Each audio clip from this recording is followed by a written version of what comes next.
Halo football fans, selamat datang kembali di channel Football Flash. Dalam video kali ini kita akan membahas mengenai calon lawan timnas Indonesia di matchday kedua grup C round 3 kualifikasi Piala Dunia 2026 zona Asia, yakni timnas Australia.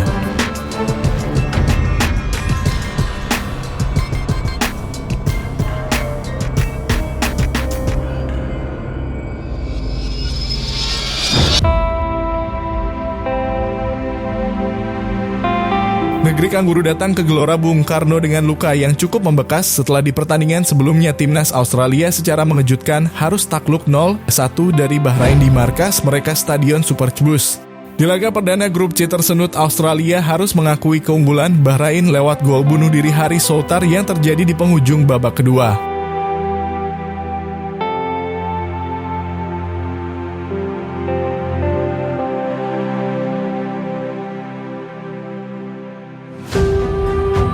Meski Australia belum mendapatkan poin di grup C, namun timnas Indonesia harus berhati-hati saat bentrok dengan timnas Australia. Skuad asuhan Graham Arnold tentu tidak ingin kehilangan poin begitu saja dalam dua laga awal mereka.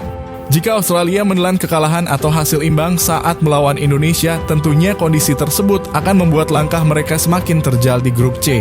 Tradisi selalu lolos ke putaran final Piala Dunia dalam beberapa tahun terakhir tentu akan menjadi motivasi sendiri bagi para pemain Australia untuk bisa mengalahkan timnas Indonesia demi mendapatkan poin pertama mereka.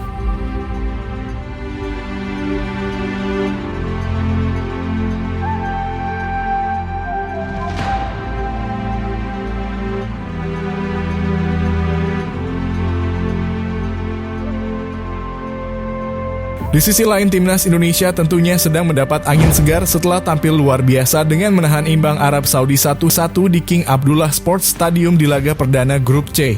Hasil melawan Arab Saudi tentu akan membuat skuad merah putih menjadi lebih pedas saat menantang Australia di Gelora Bung Karno nanti. Dengan tren positif yang saat ini berada di kubu Indonesia, tentunya bukan hal yang mustahil bagi Rizky Ridho dan kawan-kawan untuk memberikan kekalahan kedua untuk timnas Australia.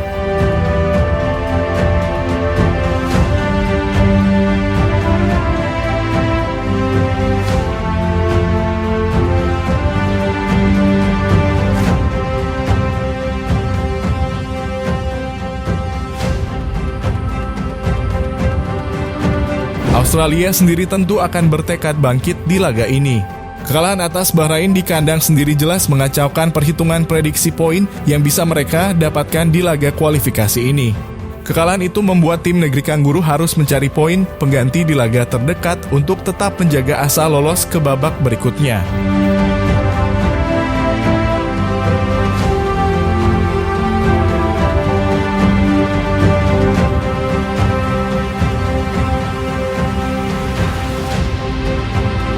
Namun di sisi lain, Australia juga menyadari kekuatan yang saat ini dimiliki oleh timnas Indonesia.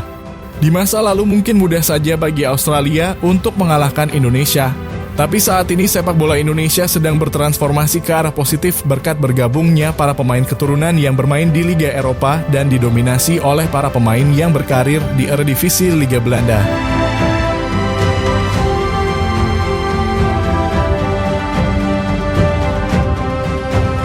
Hadirnya Sandy Walsh dan kawan-kawan tidak dapat dipungkiri meningkatkan kualitas permainan Indonesia. Ditambah lagi dengan pengalaman Sin serta talenta pemain lokal yang bisa bersaing di skuad saat ini. Banyaknya para pemain Indonesia yang berkarir di Eropa ternyata mendapat sorotan dari kapten mereka Matt Horian yang juga merupakan kiper Australia.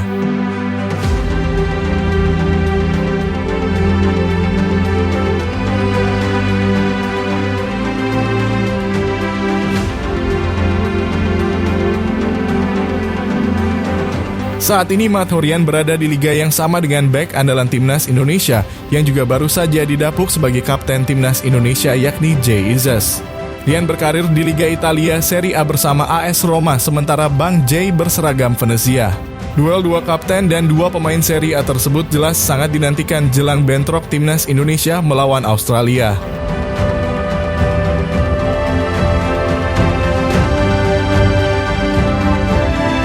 Kita tahu bahwa mereka, Belanda, adalah negara yang sangat teknis. Mereka suka memainkan sepak bola modern dan itu sangat bergantung pada teknis. Setidaknya itulah pengamatan saya saat bermain di Belanda. ungkap Mateurin.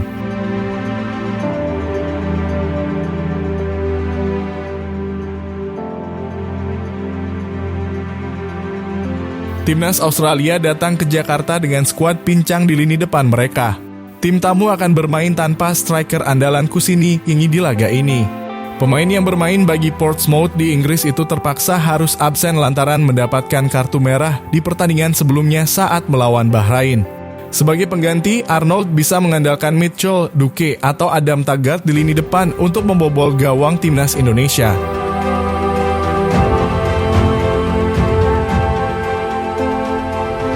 Tiga pemain Australia dengan market value tertinggi yang harus diwaspadai. Jackson Irvine 34,76 miliar. Jackson Irvine adalah gelandang andalan timnas Australia yang tampil di Piala Asia 2024 beberapa waktu lalu.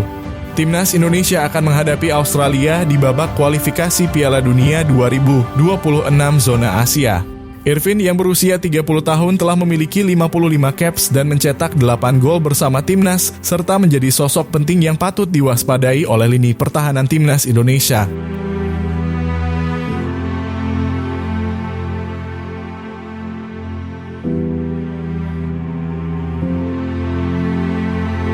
Irvine saat ini bermain untuk FCST Pauli di kasta kedua Liga Jerman.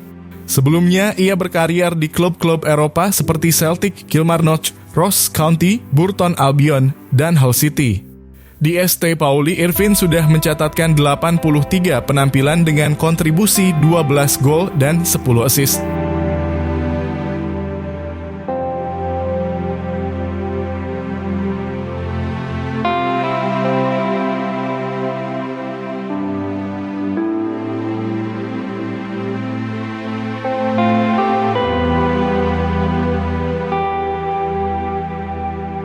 Conor McCalvey 43 miliar rupiah. Sama rekannya Jackson Irvine, Conor McCalvey merupakan pemain yang saat ini bermain untuk FCST Pauli di Liga Jerman. Sebelum menuju Eropa pada tahun 2022, dia bermain untuk Melbourne City FC dari tahun 2015 silam.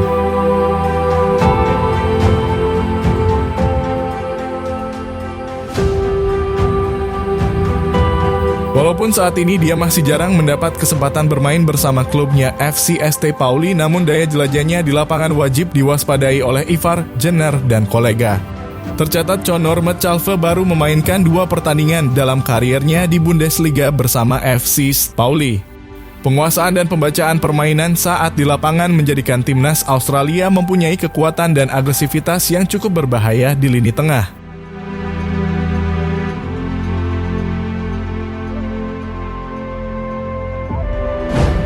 Harry Souttar 140 miliar rupiah. Harry Souttar merupakan pesepak bola kelahiran Skotlandia. Saat ini dia merupakan pemain Leicester City yang sedang dipinjamkan ke Sheffield United. Bek jangkung setinggi 1,98 meter ini memulai kariernya di Dundee United dan pernah dipinjamkan ke beberapa klub seperti Ross County dan Fleetwood Town.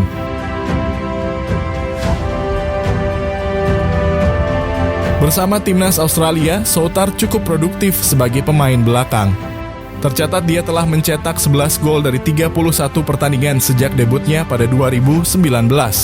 Meski punya catatan yang mengesankan, namun bek tengah timnas Australia itu saat ini tengah menjadi sorotan setelah mencetak gol bunuh diri yang menyebabkan kekalahan Australia 0-1 dari Bahrain dalam laga perdana putaran ketiga kualifikasi Piala Dunia 2026 zona Asia.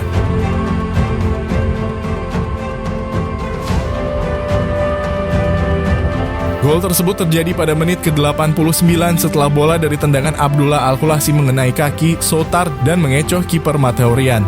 Kesalahan ini menjadi pukulan berat bagi Australia yang akhirnya menelan kekalahan dan kehilangan Kusini Yingi akibat kartu merah sebelumnya.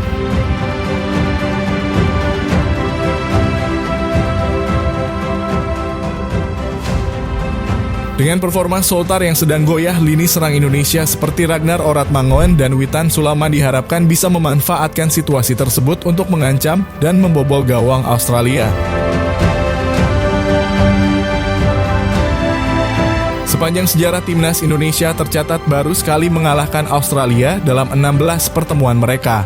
Satu-satunya kemenangan bersejarah itu terjadi di laga kualifikasi Piala Dunia 1982 silam di Stadion Gelora Bung Karno. Saat itu timnas Indonesia berhasil mengunci kemenangan lewat gol tunggal sang legenda timnas Indonesia yakni Risdianto. Sedangkan di 15 pertandingan lainnya, timnas Australia superior dengan raihan 12 kemenangan dan sisanya berakhir dengan skor imbang.